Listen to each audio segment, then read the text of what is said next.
بسم اللہ الرحمن الرحیم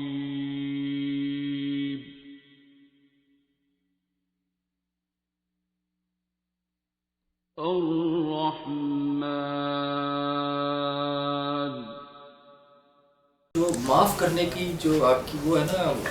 شروعات، وہ اپنی ذات سے شروع ہوتی ہے. جب آپ اپنی ذات پہ آگ کو ڈالی رکھتے ہیں، اور جیسے مثال کے طور پہ ایک آپ نے ایک ایونٹ ہو گیا، کسی نے ہمیں کچھ کہہ دیا، اب میں اس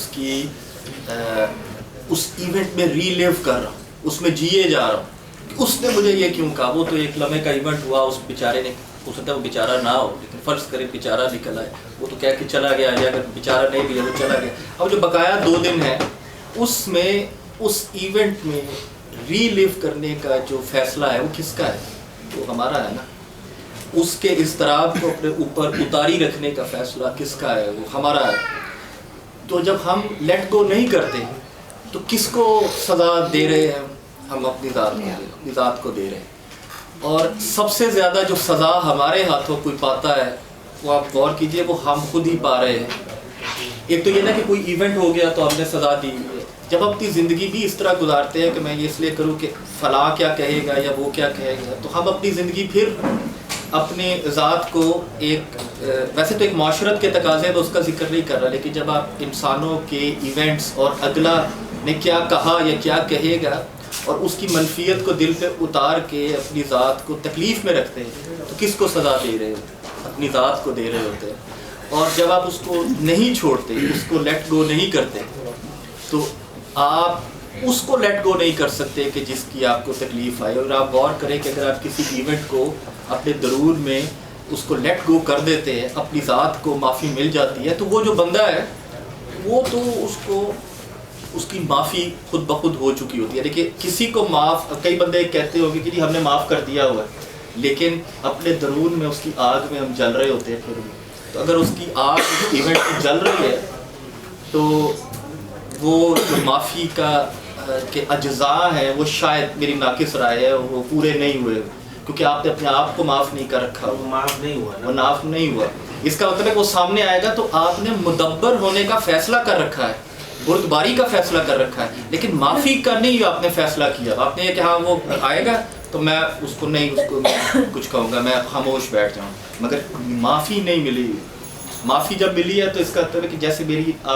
آپ لوگ پہلی دفعہ ملاقاتیں ہیں اور ہم ایک دوسرے کو جو ہے محبت سے دیکھ رہے ہیں، پیار سے دیکھ رہے ہیں، تو آپ کو ایسی اس قسم کی جیسے ایک بچہ ہے، بچہ آ کے ٹھڈے مار رہا ہے آپ کو، تو آپ اس کو جس وقت ٹھڈا مار رہا ہے اسی وقت معاف کر رہے ہیں، بلکہ آپ بار ہی نہیں رکھ رہے اس کا، کیونکہ وہ بار بار نہیں رہا. آپ کو پتہ ہے وہ نادان ہے، بچہ ہے یہ، تو آپ کو اس کو اسی طرح ہی پیار آ رہا ہے، آتا رہے گا. ہاں اگر وہ ڈسٹرب کرے گا تو آپ اس کو روک دیں گے، لیکن روکنے کے باوجود پیار ختم نہیں ہوگا آپ کا. کیوں؟ کیونکہ آپ نے اس کا بار دل پہ رکھا ہی نہیں ہے. رکھا ہے تو وہ اتار دیا گیا ہے، وہ اس کو معافی ہے، کیونکہ اس کے معاملے میں آپ نے اپنی ذات کو معافی دے رکھی ہے. یار یہ بچہ ہے، اس کا نہیں میں نے دکھ لینا. لیکن اگر کوئی اور آ کے کرے کہ نہیں اس کا دکھ میں نے لینا ہے اور میں رکھوں گا، کیونکہ میں بڑی تکلیف، میری ذات کو انا آ کے آپ کو معاف نہیں کرنے دیتی. تو جو معافی کا جو بنیادی پہلو یہ ہے کہ اگر اپنے دل میں آپ اس آگ سے نجات پا چکے، اپنے آپ کو معاف کر چکے، لیٹ گو کر چکے، تو وہ معافی کا بنیادی جز ہے جو آگے متحرک ہوتا ہے. اور یہ جو معافی کے اسپیکٹس ہے، یہ جو پہلو، یہ جو دعا کا مجھے لگتا ہے جو معاف کر دینا سب کو، اتنا بنیادی پہلو ہے کہ اگر یہ جز نہیں آپ پورا کر رہے تو مجھے لگتا ہے کہ وہ جو آپ کا، میں یہ نہیں کہہ رہا، میں دعویٰ نہیں کر سکتا، کیونکہ یہ دعویٰ کرنا کہ جی مجھے عشق ہے یہ بھی ایک دعویٰ ہے، اور یہ دعویٰ کرنا کہ کسی کو عشق نہیں ہے یہ بھی ایک دعویٰ ہے. کیونکہ آپ یہ کہہ رہے ہیں نا کہ نہیں اس کو نہیں ہے، مجھے پتہ ہے، کیونکہ عشق کا ترم ہاں تو میں ہوں، تو اس کو یہ بھی دعویٰ ہوتا ہے. جب آپ کسی کے لحاظ آپ کچھ دعویٰ نہیں کر سکتے عشق میں، نہ میرے عاشق ہونے کا یا کسی کے عاشق نہ ہونے کا. بس یوں ہے کوئی بھی کہہ دے مجھے عشق کیا تو آپ کہتے ہیں بالکل کیا، نہیں کیا تو بالکل نہیں. قرآن میں جب جہنم کے ادراک دلائے جاتے ہیں، جیسے آیات ہوتی ہے ما ادراک فلاں، تمہیں ادراک ہے اس کا، تو جو آگے کی آیات آتی ہیں وہ ادراکی آیت ہوتی ہے کہ جو تمہیں فلاں فیلنگ آتی ہے نا اس طرح کی ہوگی. جیسے سورہ حمزہ کی میں آیات بار بار بتاتا ہوں کہ بھائی تمہیں چکنا چور کر دے گی، اور چکنا چوری کیا ہے، تو وہ بتاتے کہ آگ ہوگی جو تمہارے دلوں کو گھیرے ہوگی، ستون بستون گھیرے ہوگی، اس نے قابو کیا ہوگا۔ تو یہ جو بار ہے ہمارے اوپر جو پڑے ہوتے ہیں، یہ اتنے گہرے بار ہوتے ہیں کہ ان کی استعاروں کو انسان کو سمجھانے کے لیے کہ جہنم کا چکنا چور ہونا، یہ ایک علیحدہ بحث ہے کہ جہنم کیا ہے، وہ ادھر موجود ہے یا نہیں، اس کی تفصیل میں نہیں جاتا، لیکن اتنا تو کامن بیچ میں سے ایک مواد نکالا جا سکتا ہے کہ وہ ادراک دینے کے لیے جس تکلیف کا بیان کرتا ہے وہ آگ ہے، اور وہ آگ کن آگ کا ذکر کرتا ہے جو دلوں تک پہنچی ہوئی ہے۔ مزہ میں وہ لفظ افئدہ کا ذکر ہے، فواد کی جگہ فواد کا مطلب دلوں کا ماخذ ہوتا ہے، تو وہ ادھر آئی ہوئی ایک آگ ہے جو چکنا چور کرتی ہے۔ یہ جب بار ڈلتے ہیں، مجھے فلاں موقع پر فرض کرے، ایک مثال دیتا ہوں، فلاں موقع پہ میرے نمبر اچھے نہیں آئے، یہ بھی ایک بار ہے، آپ لے کے بیٹھتے ہیں، کاش وہ نمبر آتے تو یہ ہوتا، مجھے فلاں جگہ پہ ایڈمیشن ملتا، فلاں جاب مل جاتی، فلاں بندہ سے گفتگو ہو جاتی،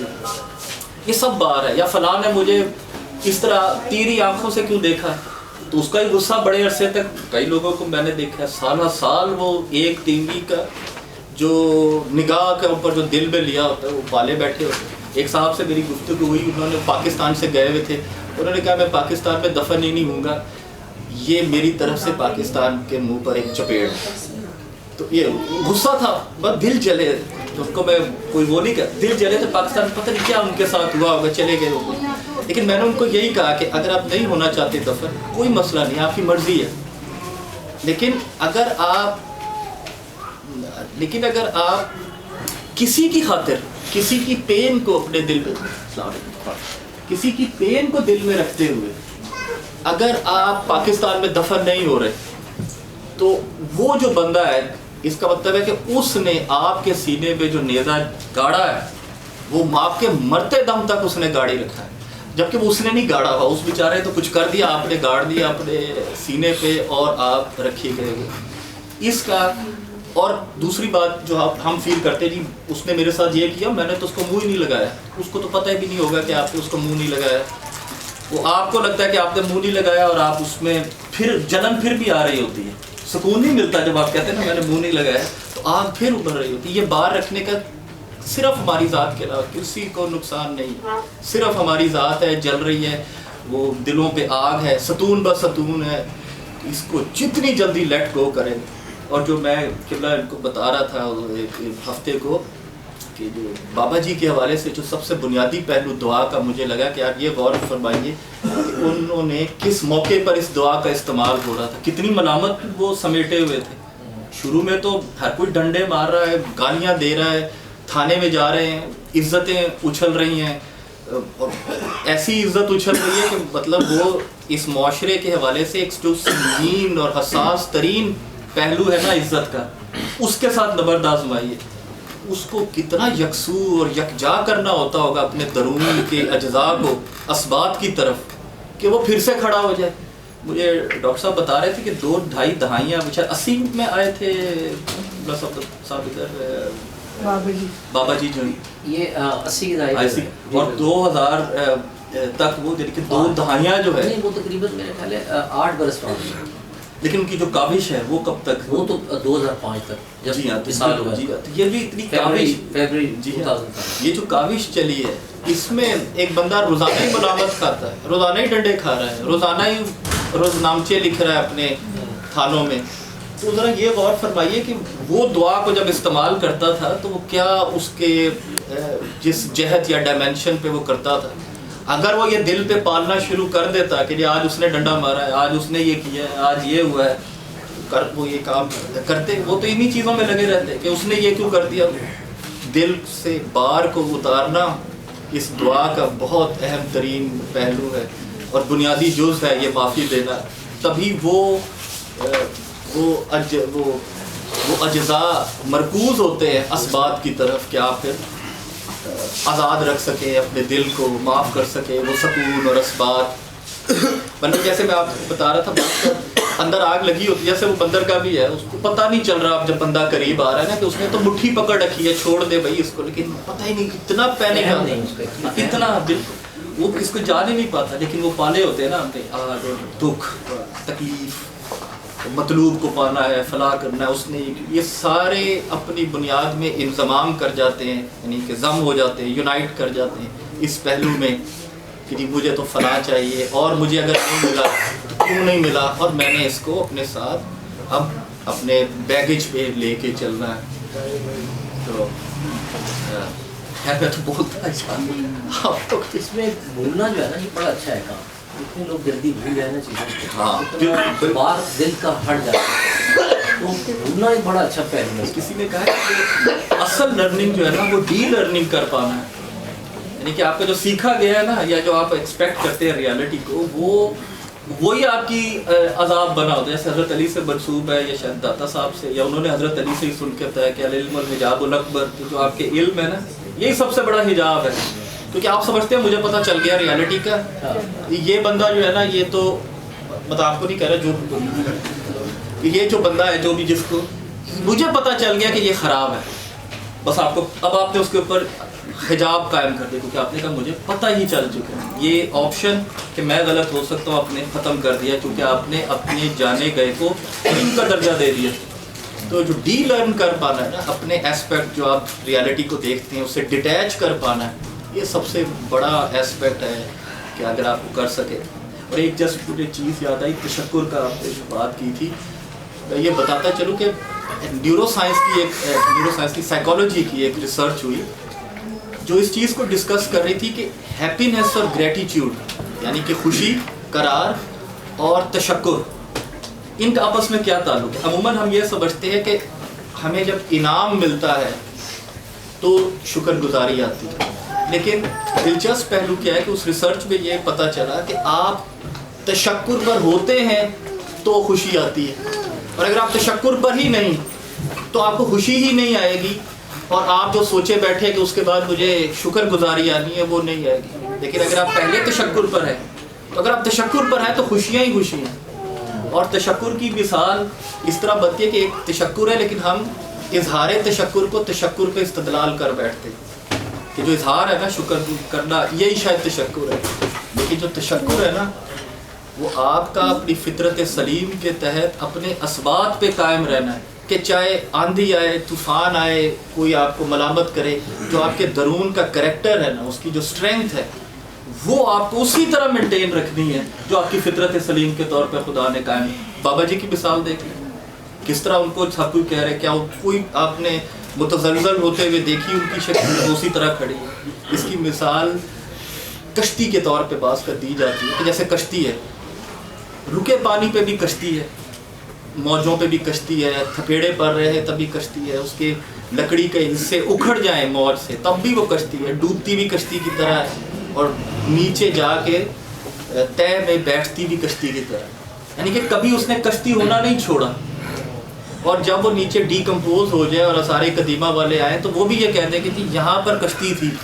کتنا اپنی وہ فطرت پہ قائم رہتی ہے کشتی، کبھی ہلی. بس تشکر کا بھی یہ ہے کہ چاہے آپ کو نعمت آ رہی ہے یا بظاہر نعمت کا شعور نہیں بھی آ رہا ہے، آپ کو اپنی فطرت سلیم پر انڈیپینڈنٹ آف دیٹ کھڑا ہونا ہوگا. اور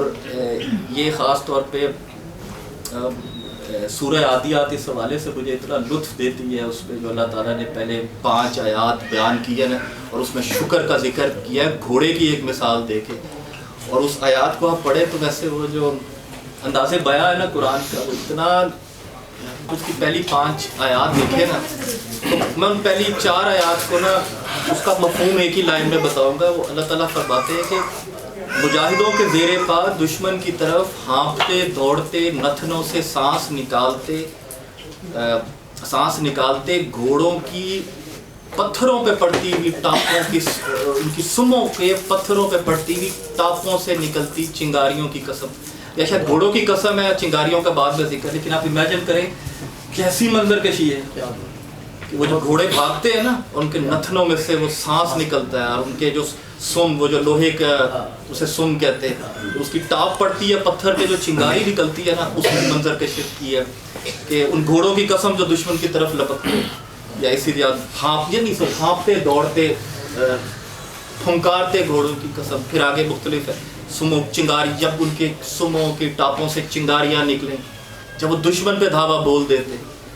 پھر لوٹتے ہیں اور الس، یہ جو سب سے اہم پارٹ ہے نا وہ یہ، اور الس صبح پھر دعویٰ بول دیتے ہیں۔ یہ منظر کشی کرنے کے بعد آگے اللہ تعالیٰ فرماتے ہیں بے شک انسان ناشکر ہے۔ اچھا اب یہ جو ہے وہ پارٹ کیا ہے کہ جو گھوڑا ہے نا وہ جب بھاگتا ہے نا اپنی فطرت پہ دشمن کی طرف، تو اتنی شدت سے بھاگتا ہے، وہ آپ نے فلموں میں دیکھے ہوں گے مناظر، کیسے اس کی پھنکار نکلتی ہے، چنگاریاں نکلتی ہیں، اور اس کو ان ریٹرن کیا آ رہے ہوتے ہیں، تیر آ رہے ہوتے ہیں، نیزے آ رہے ہوتے ہیں، جنگ میں ہے نا تیر آتے ہیں، نیزے آتے ہیں، زخمی ہو جاتا ہے، لیکن وہ بھاگتا اتنی تیزی سے۔ ہم نے ہمیشہ یہ، ہم نے تو فلموں میں دیکھے، جنگیں تو گھوڑوں کی دیکھی نہیں، لیکن ہم دیکھتے ہیں کہ گھوڑے اسی طرح حملہ کرتے ہیں۔ اب کیا کہ گھوڑا اگلے ایک دن کہے کہ جی خود میں نہیں جانا، ایک دن پہلے تھے بڑے تیر آئے نے، میں نہیں جانا، مگر آپ دیکھیں وہ گھوڑا اگلے صبح اسی طرح دعویٰ بولتا ہے، اور پھر وہ کہتے ہیں کہ وہ انسان ناشکر ہے۔ بڑی بھرپور مثال ہے کہ وہ گھوڑا اپنی فطرت ہر اس کے اوپر وہ اسی طرح اس کی چنگاریاں اگلے روز بھی نکلتی ہیں، اگلے روز بھی وہ دعویٰ بولتا ہے، اس کے جو پھنکار ہے نا، اس کے نتنوں سے نکلتی ہوا اتنی شدت سے ہی نکلتی ہے، اور وہ حملہ کرنا اسی شدت سے کرتا ہے۔ بالکل وہ یہ نہیں کہتا نہیں جی کل تیر آیا سی میرے نال اللہ نہیں ہے گا آج دن، وہ یہ نہیں کہتا، وہ بس اس کو ایڑ لگتی ہے، چنگاریاں نکالتا، وہ پہنچ جاتا ہے۔ تو یہ ایک تشکر کی بڑی گہری مثال ہے کہ اگر آپ اپنے اس بات پہ، اپنے آپ کو معاف کرنے پہ، اپنی فطرت سلیم پر اتنی شدت سے قائم ہے، یہ آپ کی ذات کا وہ تشکر ہے جس سے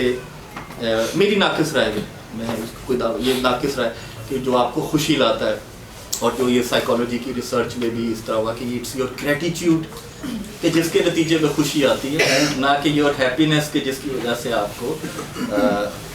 شکر گزاری کرتے ہیں۔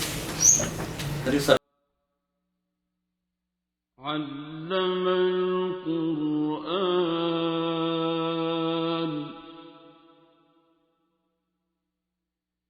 خلق الإنسان